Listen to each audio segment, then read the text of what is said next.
오늘의 본문은 인간의 타락이 어떻게 일어났는지를 다룹니다. 앞에 창세기 1, 2장은 만물과 인간의 창조를 다뤘습니다. 하나님이 만드신 피조세계는 보시기에 좋았으며 창조의 절정은 인간이라고 했습니다. 인간은 여러 가지 명령을 받았는데 인간이 받은 명령은 그의 탁월함을 드러내었습니다. 그런데 인간은 타락하여 하나님 앞에서 쫓겨나고 말았습니다.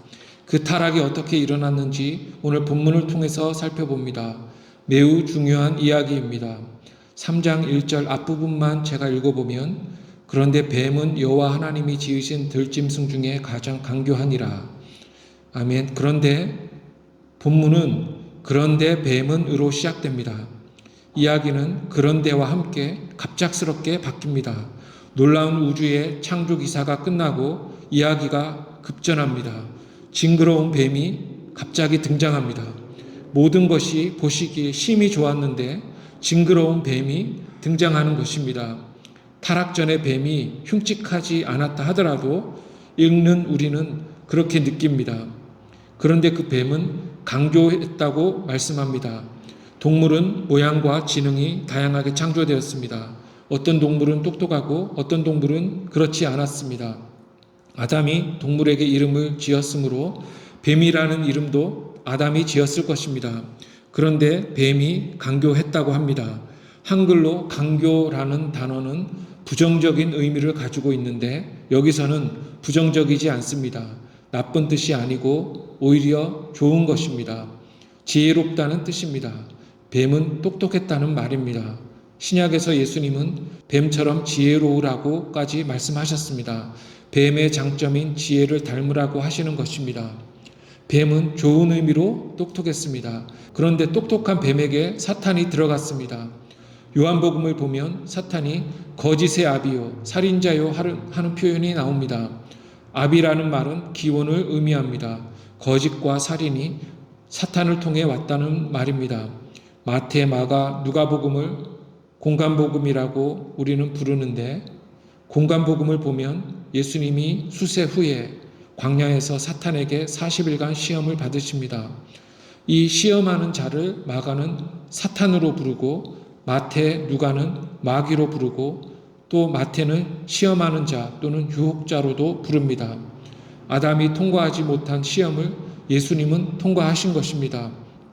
분명하게도 뱀의 배후에는 이 예수님을 시험했던 것과 같은 사탄이 있었던 것입니다. 사탄이 뱀을 이용해서 시험한 것입니다. 지혜로웠던 뱀이 그의 지혜 때문에 악의 도구로 사용되었던 것입니다. 여자는 여러 짐승과 이야기해 보았을 것입니다. 그 중에 뱀이 가장 지혜로워 보였을 것입니다. 뱀이 똑똑하다고 생각하고 그의 말을 신뢰했던 것입니다. 가장 중대한 사안에서 짐승의 말을 믿었던 것입니다. 이렇게 사탄은 직접 행하지 않습니다. 사탄의 주된 무기는 거짓말인데 그 거짓말의 무기로 죽음의 위협을 가합니다. 거짓말로 죽게 하는데 사탄은 자신이 직접 하지 않고 항상 거짓말로 남을 이용해서 속이는 것입니다. 그런데 사탄의 이름이나 특징이 거론되지 않습니다. 사탄은 항상 배후에 있습니다. 왜냐하면 사탄은 직접 행할 힘을 가지고 있지 못하기 때문입니다. 그래서 절대 사탄은 책임을 지지 않습니다. 즉 사람이 범죄하면 사탄이 범죄한 것이 아니라 우리가 범죄하는 것입니다. 꾀임에 빠져도 우리가 꾀임에 빠지는 것입니다. 뱀이 똑똑하지 않았다면 하와를 속이지 못했을 것입니다. 사탄이 똑똑한 동물을 이용한 것입니다. 장점을 사탄은 이용합니다. 그래서 우리도 조심해야 합니다. 우리는 장점을 통해 범죄하기가 쉽습니다. 뱀의 똑똑함이 사탄이 그에게 침투하여 악용할 이유가 되었던 것입니다.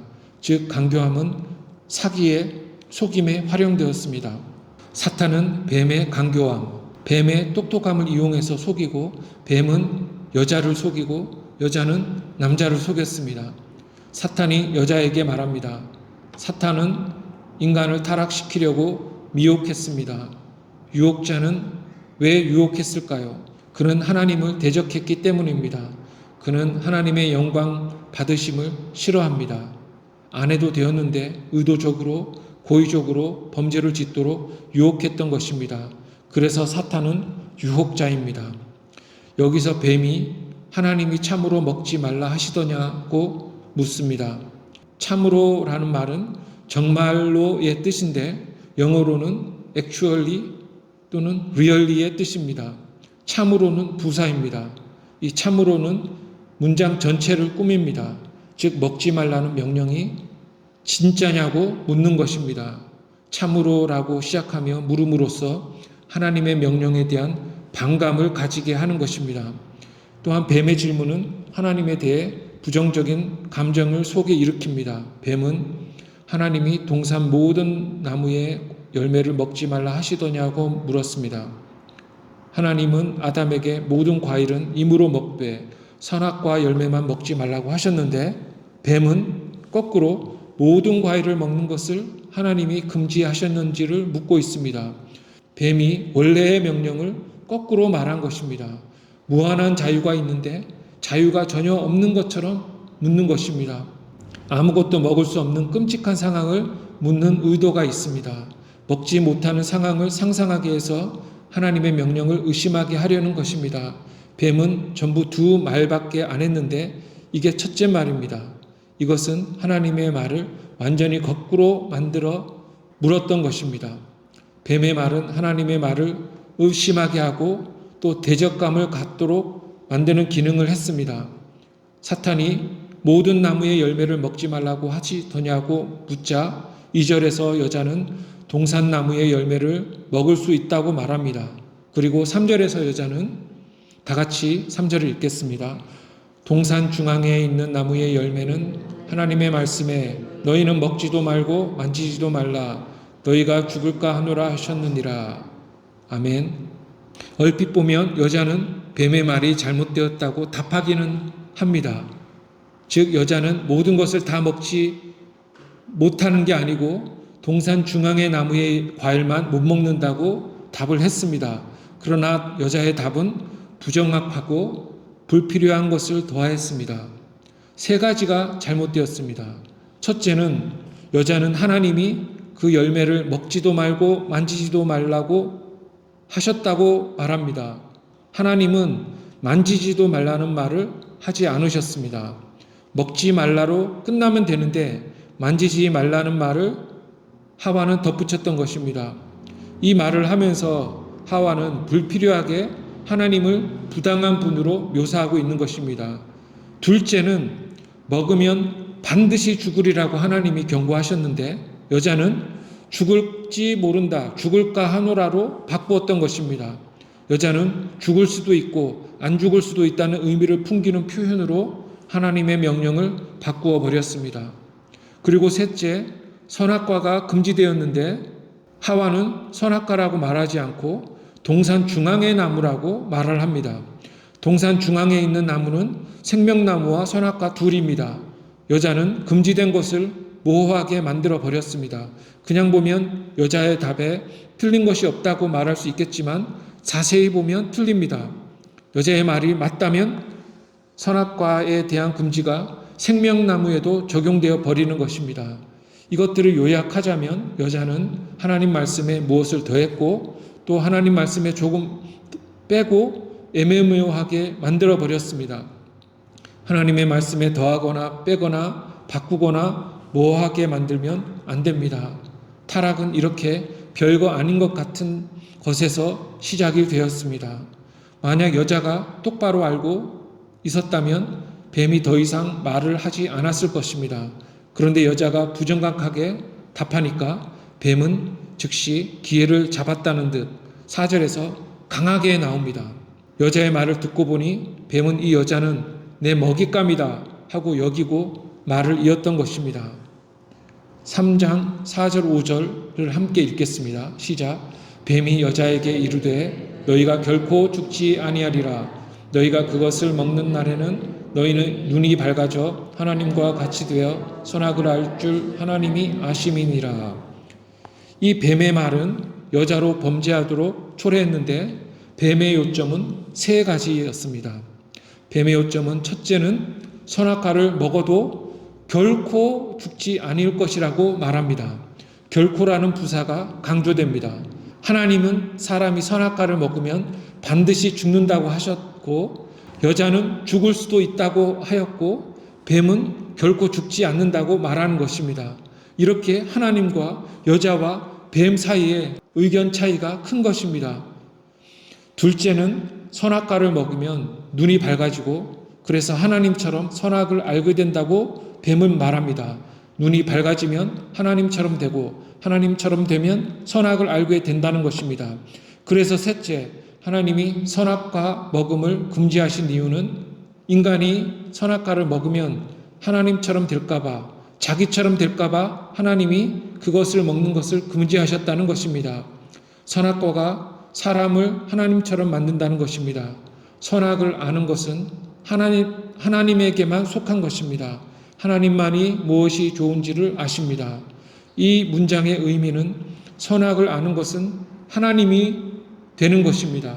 선악과를 먹으면 하나님이 될까봐 먹지 말게 하셨다는 것입니다. 그것이 뱀의 논리입니다. 이렇게 뱀은 선악과를 먹어도 죽지 않고 먹으면 하나님처럼 되고, 그래서 선악을 알게 된다고 말하며 인간을 속였습니다. 인간이 하나님처럼 되지 못하게 하기 위해서 하나님이 선악과를 먹는 것을 금지하셨다고 말하는 것입니다. 즉 뱀이 하는 말은 인간이 선악과를 먹고 하나님처럼 된다는 말인데, 그의 말은 하나님을 거짓말장이로 만들어버렸습니다. 죽지 않을 것이라는 사탄의 말 때문에 인간은 정령 죽으리라는 하나님의 경고를 무시하게 되었습니다. 다음 절 6절을 읽어보겠습니다. 시작. 여자가 그 나무를 본즉 먹음직도 하고 보암직도 하고 지혜롭게 할 만큼 탐스럽기도 한 나무인지라. 여자가 그 열매를 따먹고 자기와 함께 있는 남편에게도 주매 그도 먹은지라. 여자는 선악과를 따먹기 전에 과일로 가까이 가서 그것을 바라보았습니다. 여자는 선악과를 왜 바라보았을까요? 여자는 뱀의 말이 정말로 그러한지 고민하다가 혹시라도 열매를 보고 뱀의 말이 사실인지 알 수 있을까봐 뱀의 말을 확인하기 위해 바라봤던 것입니다. 그런데 놀랍게도 여자가 과일을 직접 보니까 확신이 생겼던 것입니다. 그 확신은 그전에는 그렇지 않다가 여자가 열매를 보자 열매는 맛있게 보이고 아름답게 보이고 똑똑하게 만들 것처럼 보였습니다. 과일을 보고 결국 뱀의 말에 속았던 것입니다. 선악과가 지혜롭게 할 만했다는 사실은 뱀의 말이 사실임을 하와가 확신하게 된 것입니다. 지혜롭게 한다는 말은 선악을 알게 할 것 같다는 말입니다. 이제 여자가 열매를 본 후에 뱀의 말이 맞게 느껴지고 먹고 싶은 충동을 느낍니다. 그래서 하나님 말이 틀리고 뱀의 말이 맞다고 여자는 과일을 보고 최종 결정을 내립니다. 정령 죽으리라는 하나님의 말씀을 무시하고 절대 죽지 않는다는 뱀의 말을 믿고 범죄해 버렸습니다. 여자는 자기 손으로 열매를 따서 먹고 남편에게도 주어 먹게 하였습니다. 속았다고 면책되지 않습니다. 여자는 뱀에게 속아 먹고 남자는 여자에게 속아 먹고, 그래서 그들은 모두 범죄했습니다. 인간이 금지된 선악과 열매를 따먹은 범죄를 우리는 타락이라고 부릅니다. 타락의 정황은 뱀과 하와의 대화에 잘 나타나 있습니다. 즉 오늘 본문은 타락의 전말을 보여줍니다. 타락이란 하나님이 먹지 말라고 명령하신 과일을 먹은 것입니다. 즉 타락의 외적인 원인은 명령에 대한 불순종입니다. 먹음이 금지된 열매를 먹은 불순종입니다. 그런데 내적인 불신앙이 불순종을 낳았습니다. 사람의 불신앙이란 하나님을 믿는 대신에 사탄을 믿는 것입니다. 즉 하나님의 말씀을 믿는 대신 사탄의 거짓말을 믿었던 것이 불신앙입니다. 사탄의 거짓말은 인간이 하나님을 신뢰하지 못하도록 만들었고 인간이 선악의 지식의 주체인 하나님처럼 되도록 만들었습니다. 즉 불순종은 불신앙에서 왔고 불신앙은 교만에서 왔습니다. 교만이란 하나님처럼 되고자 하는 마음입니다. 즉 불신앙은 하나님처럼 되고자 하는 마음, 즉 교만에서 왔습니다. 우리는 절대 하나님이 될 수 없습니다. 하나님처럼 된다는 말을 지금까지의 말씀에서 추측해 보겠습니다. 지금까지 하나님은 하나님으로서 명령을 내리시고 인간은 인간으로서 하나님의 명령에 순종해야 했습니다. 그것이 바로 하나님 되심과 인간됨의 차이입니다. 그리고 하나님은 명령이 이루어지는 것을 좋다 또는 좋지 않다 판단하시는 분이십니다. 선악이란 좋은 것과 좋지 않은 것을 말을 합니다. 즉 하나님만이 선악을 아십니다. 그런데 교만이란 명령에 순종하는 인간이기를 거부하고 명령을 내리고 무엇이 좋은지를, 즉 선악을 스스로 판단하는 하나님처럼 되려는 것이 바로 교만인 것입니다. 그래서 교만이 타락의 원인이라고 하는 것이 맞는 말입니다. 즉 인간은 하나님이 그에게 주신 동상과 경작의 명령을 하찮게 여기고 그 이상을 원했습니다. 내게 주신 사명을 거부하고 내가 좋다고 생각하는 것을 내가 행하려는 것이 바로 교만이었습니다.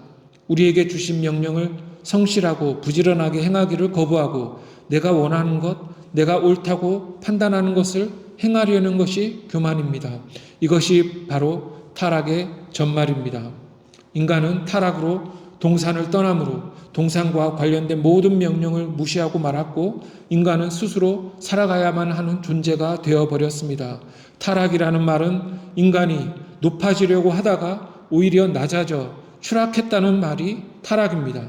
하나님처럼 되려다가 하나님의 동산에서 쫓겨난 것을 말합니다. 우리는 이러한 세상에서 사는 것입니다. 이제 말씀을 맺겠습니다. 타락은 하나님의 말씀보다 사탄의 거짓말을 더 믿어서 일어났습니다. 여자가 하나님의 말씀에 더하거나 빼고 바꾸고 모호하게 할 때 거짓말에 속았음을 우리는 기억해야 합니다. 하나님의 말씀은 성경에 들어 있습니다. 그러므로 우리는 성경 말씀을 올바로 알기 위해 평생 애써야 합니다. 말씀을 올바로 알기 위해서는 그 의미를 알아야 합니다. 성경을 올바로 알기 위해 성경을 읽고 배우고 묵상하고 암송하고 연구해야 합니다. 그리고 세상 지식과 세상 철학을 알려고 애쓰기보다는 하나님의 말씀을 알려고 온 정신과 우리의 인생을 기울여야 합니다. 견고한 진리 위에 서 있기에 힘써야 합니다. 올바른 지식을 무시하는 것은 그 자체로 교만입니다. 순종은 하나님의 말씀에 최고의 권위를 드릴 때 가능합니다. 하나님을 믿지 않으면 말씀을 의심할 수밖에 없습니다. 의심이 가는 명령에 순종할 수 없는 것입니다. 그래서 평생 사는 동안 하나님을 의지하고 그의 명령에 순종하는 참된 사람이 되어야 합니다. 그런 사람이 되게 해달라고 또한 우리는 열심히 기도해야 합니다. 기도하겠습니다. 하나님 아버지, 최초의 인간의 타락을 통해 오늘 귀한 교훈을 우리에게 주시니 참으로 감사합니다. 성경 말씀 속에 있는 하나님의 진리를 알 수 있도록 도와주시고 그 말씀 따라 살며 하나님 명령에 순종함으로 하나님을 기쁘시게 해드리는 우리 모두가 되게 해 주시옵소서. 예수님의 이름으로 기도합니다. 아멘.